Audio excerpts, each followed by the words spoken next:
صابر نعود إلى بيروت. صابر نعود إلى بيروت، وهذه الغارة الكبيرة جدا التي تضرب الآن الضاحية الجنوبية. كنا نتابع الغارات التي بدأت منذ حوالي النصف ساعة، وهذه الغارة هي الأكبر والأعنف، ويعني مشهد يتكرر من ليلة البارحة. أيضا كنا تابعنا هذه الكثافة النارية الكبيرة التي ضربت الضاحية الجنوبية.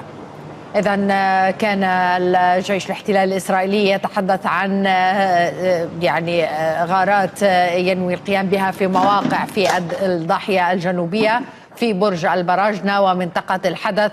أحمد حسين مراسلنا في بيروت يعني تحدث عن أن المواقع التي حددت في كلا المنطقتين هي ملاصقة للمواقع التي تم استهدافها البارحة.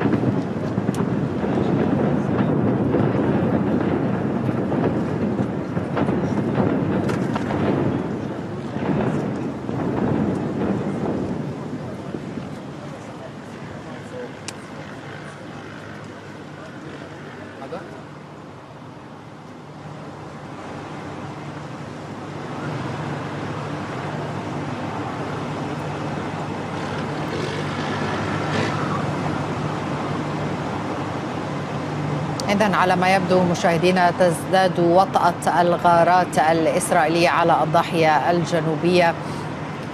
نتابع هذا الانفجار الكبير الذي سببته هذه الغارة الإسرائيلية. كان قد أعلن قبل أكثر من ساعة وبضع الوقت من جيش الاحتلال أوامر بالإخلاء لمناطق في الضاحية الجنوبية. ليلة البارحة أيضا كانت ليلة على الضاحية الجنوبية، أكثر من 30 غارة إسرائيلية استهدفتها. التلفزيون العربي.